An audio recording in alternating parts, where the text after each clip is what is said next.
ચાલો વિદ્યાર્થી મિત્રો, વિभाग ए चालू करीशुं। गद्य विभाग छे। सूचना वाचो। निम्नलिखित प्रश्नों के नीचे दिए गए विकल्पों में से सही विकल्प चुनकर उत्तर लिखिए। जो पेलू छे एक प्रश्न 4 उत्तर पाठ में लेखक के पहले मित्र कौन थे, तेमां लखो ईसाई पादरी, एमां आवशे बी ऑप्शन। बीजू छे संस्कृत भाषा के महान कवि कौन थे, तेमां आवशे बी कालिदास। त्रीजू सुधा कुलकर्णी को साक्षात्कार के लिए कहाँ बुलाया गया था, तो एमां लखो बी पूना। पछी छे सही विकल्प चुनकर रिक्त स्थानों की पूर्ति कीजिए।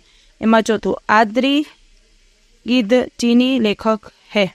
पांचवुं प्रोफेसर रामेश का ड्रीम प्रोजेक्ट मानव प्रशिक्षण यंत्र बनाना था। पछी छे छठुं रामप्रसाद बिस्मिल के गुरु का नाम श्री सोमदेव था। चलो पछीनो प्रश्न छे निम्नलिखित वाक्यों में से सही वाक्यांश चुनकर पूरा वाक्य फिर से लिखिए। लखो असली बात जानने का यह तरीका नहीं है, यह वाक्य क नंदन ने कहा था। पछी 8वां जो श्री लंबा भाषण कर सकता है, तो एमां आवशे क उसके लिए जवाब देना बड़ा आसान होता है। 9वां एल्बम भेजने के लिए पत्र, तेमां लखो ब कोलकाता के मारवाड़ी सेठ ने लिखा था। हवे छे निम्नलिखित प्रश्नों के उत्तर का एक वाक्य में उत्तर लिखिए। 10वां लोग अंतःकरण की अमेरिकी सुगंध कब खो देते हैं, तो एमां लखो जब लोग अमीर बनने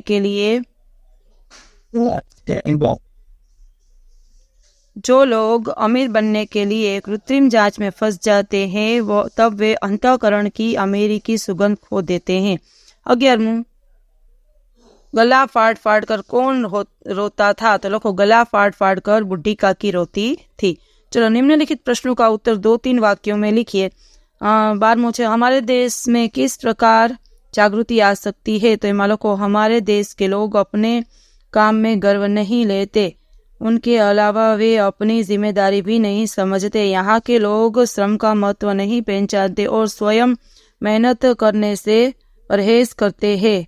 गुणी और जानकार लोगों में उदारता नहीं है, वे अपनी विद्या दूसरों को बताना नहीं चाहते।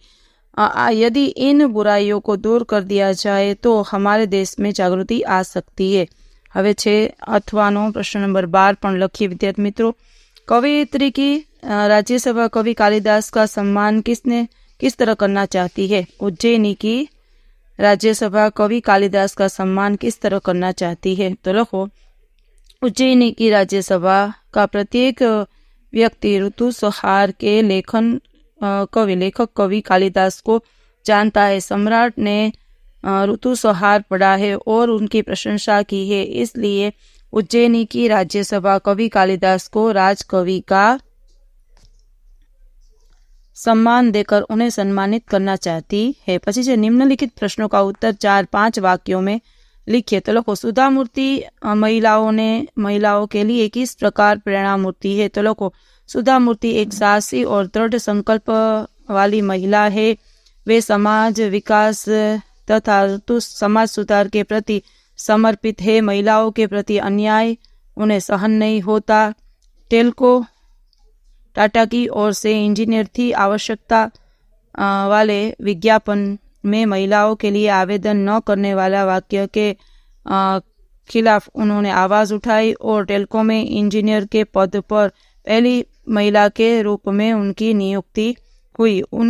इसके बाद उन्होंने अपने पति नारायण मूर्ति के साथ इन्फोसिस जैसी कंपनी की स्थापना की। वे इन्फोसिस का फाउंडेशन की चेयरपर्सन बनी और इनके माध्यम से उन्होंने समाज विकास, लेखन, समाज सुधारक, शिक्षा, चिकित्सा, गरीब छात्रों की सहायता, स्कूलों की इमारतों का निर्माण जैसे अनेक कार्य किए। उन्होंने अनेक पुरस्कारों से सम्मानित किया गया है। इस प्रकार सुधा मूर्ति महिलाओं के लिए प्रेरणा रूप बन गई है। हवे अथवानो प्रश्न लखिए विद्यार्थी मित्रों। लेखक की दृष्टि से मनुष्य को एक स्थान से दूसरे स्थान पर कैसे भेजा जा सकता है, तो लखो विज्ञान के सिद्धांत के अनुसार किसी भी वस्तु को उसके मूल तत्वों में तोड़ा और उन मूल तत्वों के आपस में जोड़कर उनके मूल स्वरूप में प्राप्त किया जा सकता है।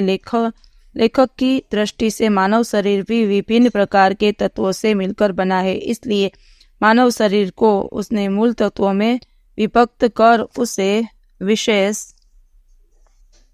विशेष प्रकार की तरंगों में परिवर्तित करके एक स्थान से दूसरे स्थान पर भेजा और उसे मूल तत्व में प्राप्त किया जा सकता है। चलो હવે છે નિમ્નલિખિત કથનોं का आशय स्पष्ट कीजिए।